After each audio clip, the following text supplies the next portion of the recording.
It's been a minute, a long minute, since I've given any sort of personal information out about myself. And well, this comment I got the other day has prompted me to do that again because I have a lot of new followers since I have really talked about myself. Because I don't like to talk about myself. But Tyler, how do we know you're not really an actor playing a role and you're not part of the psyop?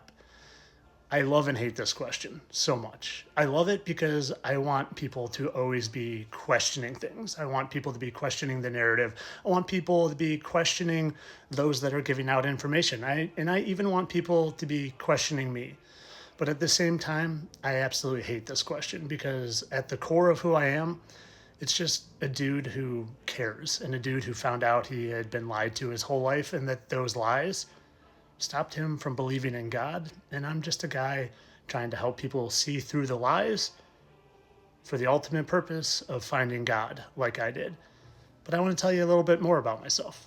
This time last year, I was literally still teaching high school PE. And you can type my name in, Tyler Hansen. I taught at Grayslake North High School for 20 years. And I coached discus, and I coached weightlifting, and I was a strength and conditioning teacher. And like I said, I was literally doing this until this time last year when I thought I could go into the school system and make a difference. And boy, I found out that was an impossibility because the indoctrination centers, well, they're locked down tight for truth. But I want to rewind a little further for the moment to 2 years ago. And let me start off by saying my wife and I, we don't have any kids. I'm a dog dad. And this is Tillman. And he was my bestest buddy. And he was getting to the point where I knew he wasn't going to be around forever. And up until that point in my life, I didn't really believe in anything spiritual. I didn't really believe in God. I didn't really believe that there was life after death. I didn't believe that I had a soul. I just believed that when we died, we died. And we spent eternity in the ground. And because of that, I used to have fear of dying. And while I think because I knew Tillman was on his way out, I started questioning everything.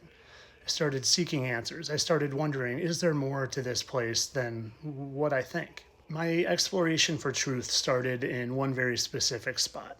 I started researching near-death experiences. I started watching YouTube videos on them, and I started to really see a pattern on people experiencing the same thing. And my goal was to prove that near-death experiences weren't real. And then I also started going down the alien rabbit hole because I knew I lived in this infinite galaxy with infinite planets and infinite other star systems, and just the mathematical odds alone meant there had to be life on other planets. And well, as I dug deeper and deeper and deeper, what I ended up proving to myself was that these were very real. And the aliens that I thought were real weren't at all what I actually thought, and something completely different. So as I continued searching for answers, I can only explain this as literal divine intervention. I was directed to look into the stars. And not only the stars, but a specific star, the dog star, Sirius. And what I found there was inexplainable. I couldn't explain it. But the one thing I knew for sure is that stars were not at all what I had been told. And if you remember what I said, I can't explain it other than divine intervention that made me look at the star. And it was calling to me. It was doing things in the sky I had never seen a star do. And at the time, when I was looking at it and when I was exploring it, I didn't even know it was the dog star. It was just one of all the random stars. And it wasn't until after I found what I found in the stars that I found out it was the dog star. And what I found in the stars, this one specifically, was dog images. Every little flicker of that flashing star was a literal different image of a dog. And you can see him here. This is literally Sirius, the dog star. And look, this one specifically, 2 eyes and a nose.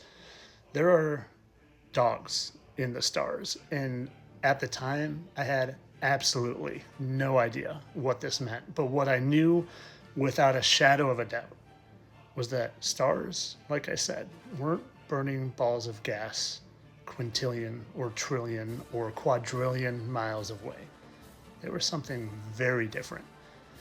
And I didn't just see this and believe it. I continued to research and look at anyone else's videos of Sirius that I could find. And over again, I would find real images of dogs in the star, in the dog star.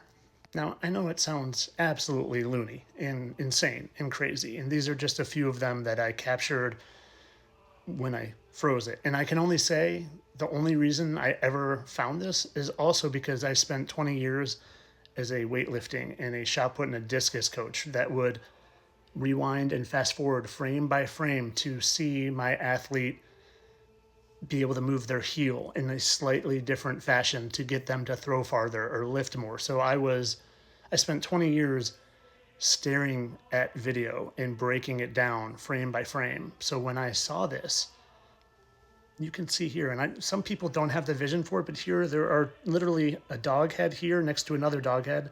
That's its nose, that's its nose. Here's an elongated head with its nose here and two eyes. This one I think is pretty clear. And then up here, this is a nose and two eyes and nose, or here are the eyes and its nose, and it's looking up. But regardless of what you think about this, for me, what it did, like I said, is it opened my mind up more to maybe what I have thought about the place that I live my entire life isn't entirely accurate. Here's just another one, literally from that Sirius video. And you can see its little white nose here.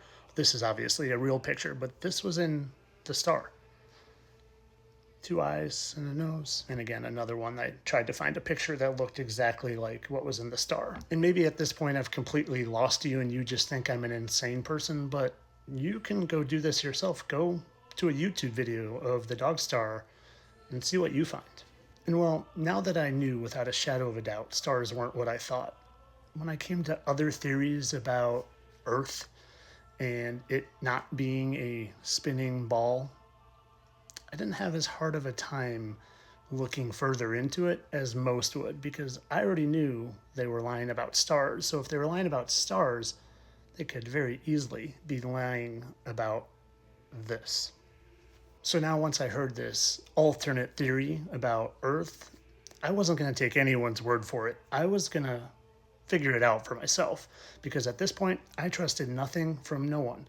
So one of the first things I did was I had heard that you could see Chicago, and I lived near Chicago, and you could see it from 60 miles away across Lake Michigan, which shouldn't be possible based on the circumference of the Earth that they supposedly know. And well, I went and I took my very own video, and I knew what I was seeing wasn't what they say, a mirage. And well, once I did all the research and time again, it came back that we weren't moving, that the sky was moving, and that there wasn't any curvature to this place. And eventually what I realized is that that was in the Bible. The Bible aligned with my new vision of where we lived. And once I learned that dragons most certainly existed, and there were giants here that existed, and that also lined up with the Bible, I started to really see the truth in the Bible. And all the nonsense that I was indoctrinated with my whole life, I started to be able to let that go very easily. But now I was on a new mission, because I wanted the people like me, the people who didn't believe in God because they believed in the Big Bang and evolution and the globe and the heliocentric model and all that, that really makes it very challenging to believe that there is God. But I don't believe in God anymore. I was proven God exists scientifically. And while I tried shouting it from the rooftops, telling all my friends and all my family, and no one would listen. So I turned to the internet. And it was about that time that I started posting, because it was just where I had to go for people to listen. And that brings us here to today. A guy who quit his teaching job because he didn't want to be part of the indoctrination centers, who now just tries to bring you truth in every way possible to get you to see through the lies so you can find God like I did. And this wasn't for entertainment purposes.